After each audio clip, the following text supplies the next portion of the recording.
जय हिंद दोस्तों।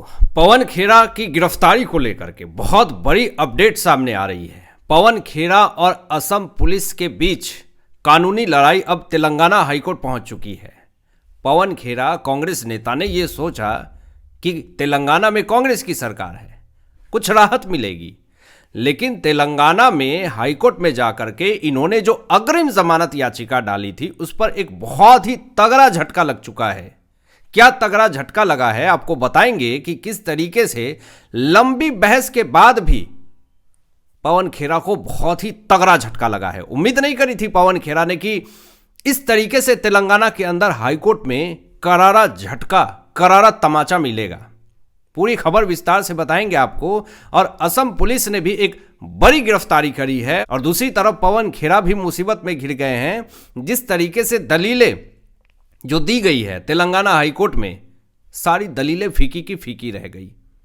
असम पुलिस ने सबसे पहले पवन खेरा के खिलाफ धोखाधड़ी, मानहानि और साजिश का केस दर्ज किया और खेरा के ऊपर आरोप लगाया कि पवन खेरा ने हेमंत विश्व शर्मा की पत्नी के ऊपर जो आरोप लगाए वो पूरी तरीके से गलत है। विदेशी पासपोर्ट को लेकर के और बेनामी संपत्ति को लेकर के जितने भी आरोप लगाए वो सारे आरोप गलत हैं, क्योंकि इन्होंने सबूत कुछ नहीं दिखाए, बस सोर्स बता दिए। और उस सोर्स का भी पता जब चला तो ये पता चला कि इसमें पूरा फर्जी दस्तावेज शामिल है।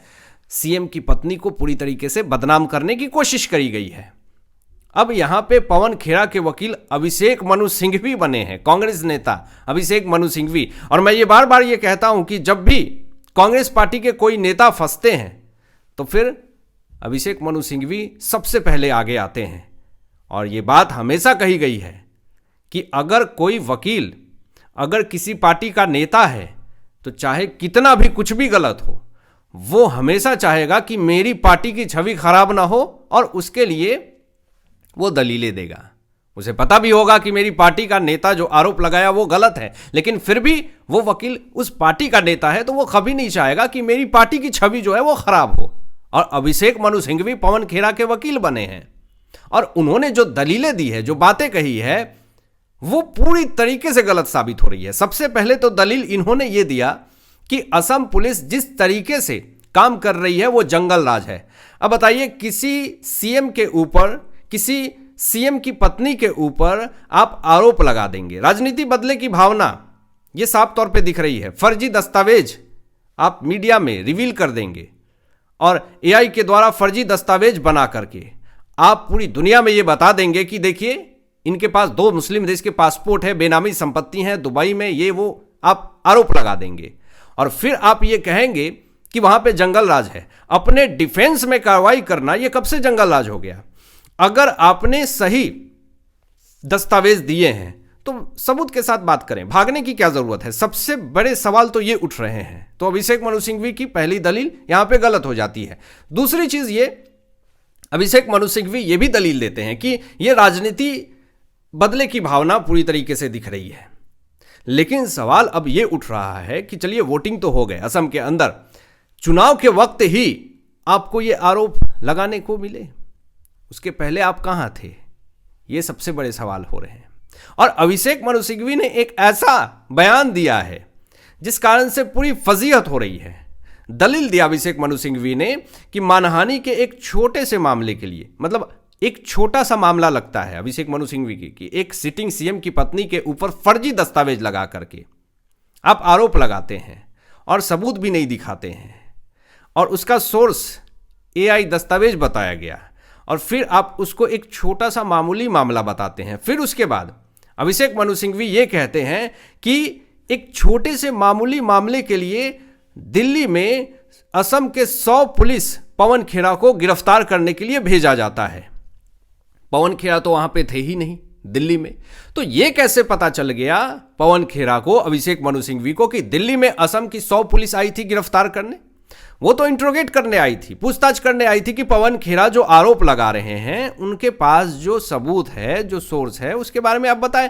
वहां पे आपत्तिजनक सामग्री जब्त हुई, कागजात जब्त हुई, जिसमें कि मोबाइल, लैपटॉप और भी कुछ दस्तावेज हैं जो जब्त हुए हैं, पेन ड्राइव भी जब्त हुए हैं। ऐसा बताया जा रहा है कि उस पेन ड्राइव में ऐसी ऐसी बातें हैं जो कि पवन खेरा की गिरफ्तारी बहुत आसान हो जाएगी। अभी तेलंगाना क्यों आए, ये सबसे बड़े सवाल उठ रहे हैं कि जब दिल्ली में रहते थे पवन खेरा तो अचानक इनको तेलंगाना क्यों आना पड़ा।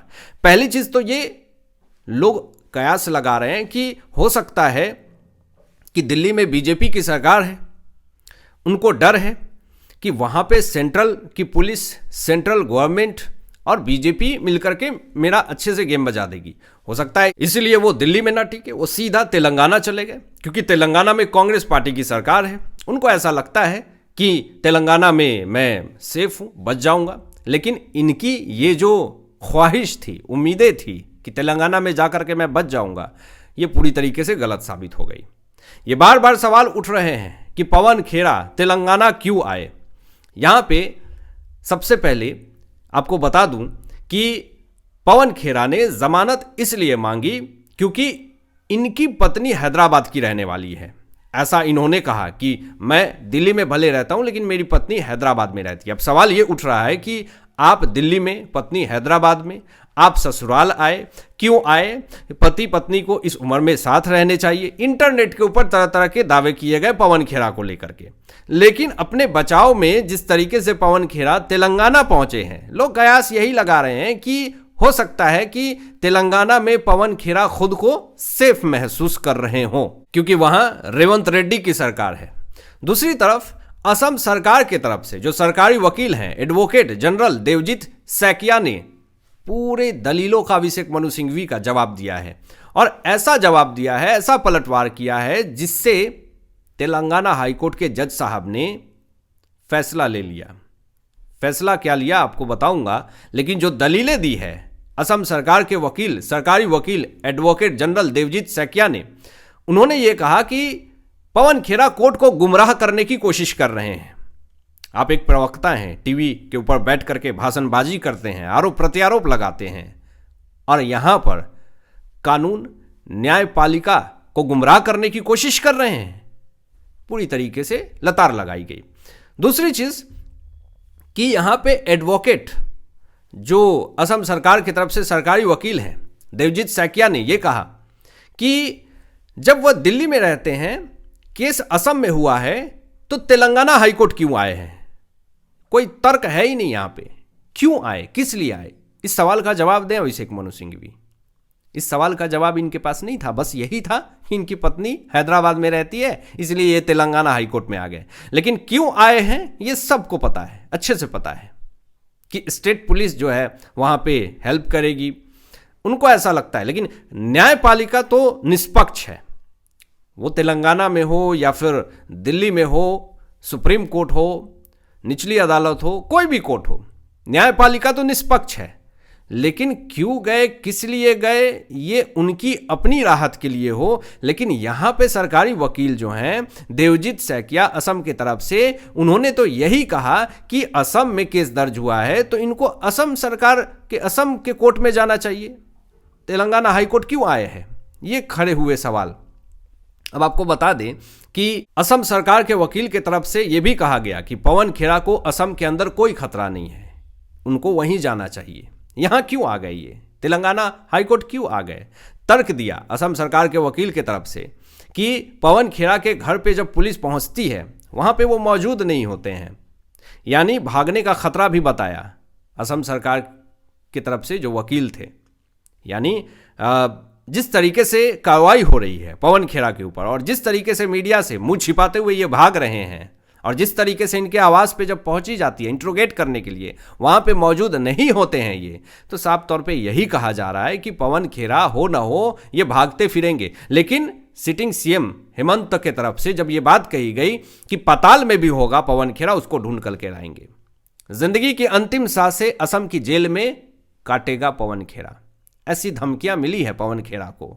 उसके बाद से एक बड़ी खबर सामने ये आती है कि जस्टिस ने दोनों पक्षों की दलीलें सुनी कम से कम 1 घंटा के लिए, और बड़ी खबर, कोर्ट की तरफ से फैसला लिया जाता है, फैसला को सुरक्षित रख लिया जाता है, क्योंकि 1 घंटे दलीलें सुनने के बाद दोनों पक्ष की, पवन खेरा की तरफ से अभिषेक मनु सिंघवी की दलीलें सुनने के बाद और असम सरकार की तरफ से एडवोकेट जनरल देवजीत सैकिया की दलीलें सुनने के बाद से 1 घंटे सुन ली गई, और पूरी दलीलों को एनालाइज करने के बाद फैसला को सुरक्षित रख लिया गया।